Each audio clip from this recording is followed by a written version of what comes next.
toll in Wayanad landslides has climbed to 156. 3 landslides that struck Wayanad on July 30th within a span of 4 hours amid heavy rains, leaving a trail of destruction in Mundakai, Choralmala, Attamala and Nulpura districts. In fact, the village in the Wayanad district, most of them had cut off connectivity due to rains.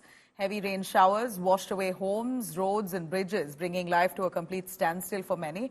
In fact, officials have said a series of a bunch of hills there has caved in. We're yet to get some footage and a confirmation on that, and we believe that that's what's led to many of the villages being cut off. A few villages that are located along that stretch there has no connectivity. In fact, the hill came down with the landslide, and the mud came down with such force that it literally drowned several homes located in that village. Many of them have died in their sleep.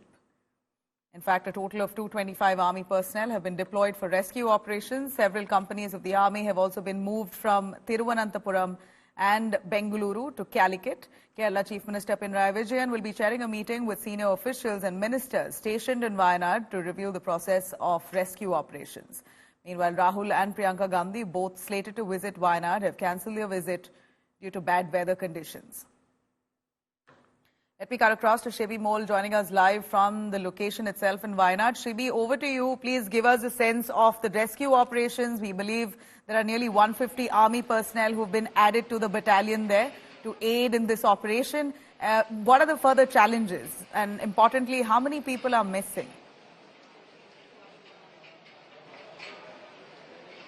Nabil, I'm not at the rescue operations site. I'm at the relief center, but the information that we're getting from there is that the construction work for the Bailey Bridge has begun. The Bailey Bridge has begun with the army bringing the materials for the construction of the Bailey Bridge from New Delhi, and the rescue operators believe that once the bridge is constructed, the rescue operation will be a little more easy. But the main difficulty that now they are facing is that it started raining heavily here in Meppadi, in Wayanad again. Since the last 45 minutes, it's been raining continuously after, literally no rain in the morning. So this again is going to make it very, very difficult. There was a IMD prediction that it's going to rain heavily for the next 2 days. Also, it's a red alert in all the northern and central Kerala districts. But that's probably the biggest task ahead for them. The death toll is around 158 as of now. The official data that's telling us is 158. And the missing people are still 98, but it's definitely more than that, because there are so many people who have approached the officials saying that their family members are missing. So unofficially, when we calculate, it's much bigger than 98. But the government needs to have a proper data. They are compiling that data to figure out how many are actually missing. Here we are at the relief center where all the other rescue materials and relief materials are being, coordinated, are being arranged. You can see these are the medical camps here. There are around 650 people in this relief center, is what we understand. This is the LP school in Meppadi, and all of these classrooms have been dedicated to,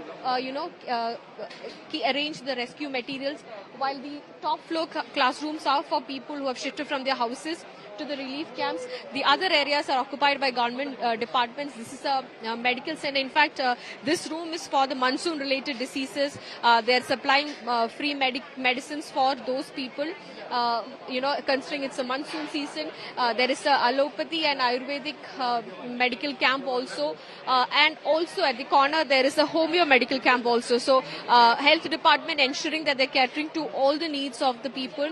Doctors, health workers, nurses are all here in each rooms, divided into the specific teams. And also on the first room, we have a registration room where they're registering the details of people who are being shifted to relief camps. But what we can see from here is this big crowd, huge crowd have come here. These are the locals the workers of political outfits and also, organizations, independent organizations and trust representatives who have come here to coordinate these activities, because there's a lot of requirement in terms of relief materials.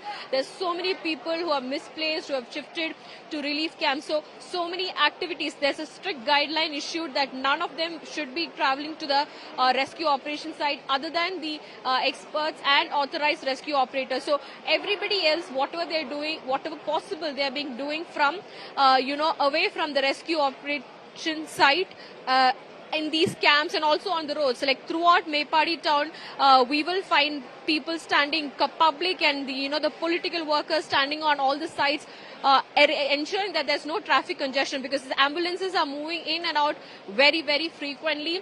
The relief and the rescue materials are being transported frequently. So all of this has been taken over by people, the medical teams, extra medical team and extra doctors and, especially forensic surgeons have all been called from nearby districts of Kozhikode and Malappuram, because the post-mortem procedures are going on in full swing, because in the morning we got an update that around 143 post-mortem, procedures of 143 dead bodies were completed. So that's what is happening in one hospital. WIMS is where the people who are injured have been shifted.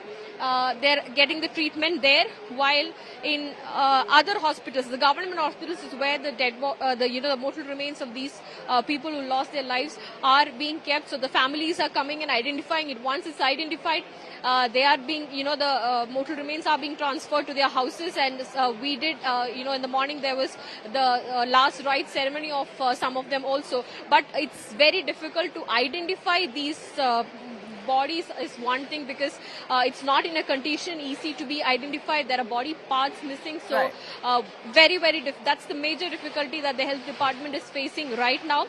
And also the people who really know these people, like the local ASHA workers, are all involved in these accidents. So again, making it very difficult for the local self-government officials also to coordinate these activities.